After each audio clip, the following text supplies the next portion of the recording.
Gejolak ekonomi dunia kian mengkhawatirkan. Pemerintah dan Komisi 11 DPR RI sepakat merevisi proyeksi pertumbuhan ekonomi Indonesia untuk 2024 sebagai asumsi dasar ekonomi makro dalam pembahasan Rancangan Anggaran Pendapatan dan Belanja Negara 2024. Mulanya dalam kerangka ekonomi makro dan pokok-pokok kebijakan fiskal 2024 pertumbuhan ekonomi dipatok 5,3 hingga 5,7%. Namun kini menjadi di rentang 5,1 hingga 5,7%.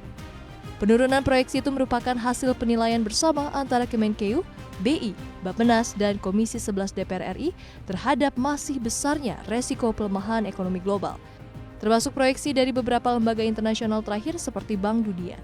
Perekonomian global tertekan karena pelemahan China, ekonomi domestik pun dibayangi aksi wait and see menunggu kepastian pemilu.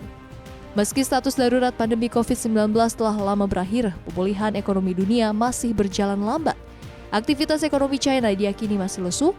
Hal ini tergambar dari aktivitas produksi pabrik yang lebih rendah dan ditambah ekspor China periode Mei 2023 yang anjlok 7,5% secara tahunan.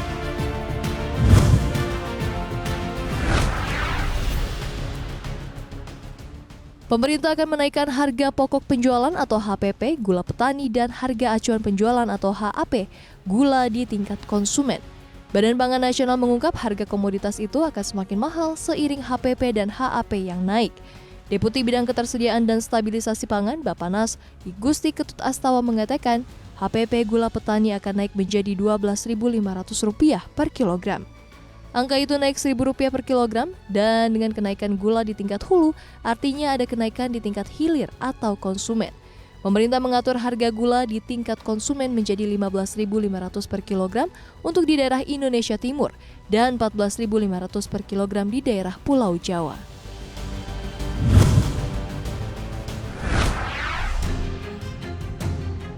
Pengusaha jalan tol Yusuf Hamka menagih utang Rp179 miliar kepada negara. Masalah ini berawal saat krisis keuangan tahun 1997 hingga 1998. Kala itu perbankan mengalami kesulitan likuiditas hingga mengalami kebangkrutan. Kemudian pemerintah merilis bantuan likuiditas Bank Indonesia, BLBI yang ditujukan kepada bank agar bisa membayar kepada para deposannya. Kementerian Keuangan merespon pernyataan Yusuf Hamka yang menagih utang pemerintah.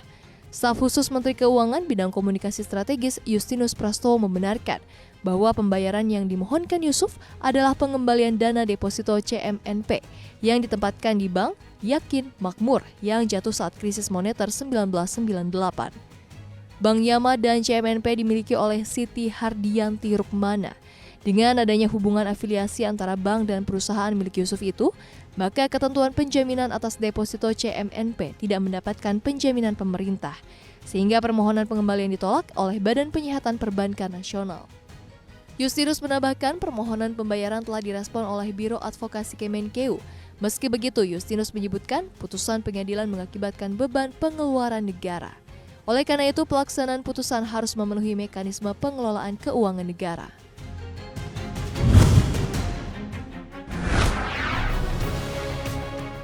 Presiden Joko Widodo dan Perdana Menteri Malaysia Anwar Ibrahim menyepakati 3 isu penting untuk kedua negara. Yang pertama adalah penyelesaian masalah perbatasan, yang kedua adalah persoalan pekerja migran, dan terakhir adalah kolaborasi Indonesia dan Malaysia melawan aturan diskriminasi ekspor sawit oleh Uni Eropa. Jokowi berharap perbatasan darat di Sebatik dan Sinapat ditargetkan selesai pada tahun ini, termasuk juga batas teritorial di Laut Sulawesi. Sementara itu, negosiasi perbatasan lainnya dapat segera diselesaikan. Indonesia juga menyambut baik penyelesaian Memorandum of Understanding atau MOU untuk Border Crossing Agreement, Border Trade Agreement, dan juga sertifikasi halal, juga kerjasama promosi investasi.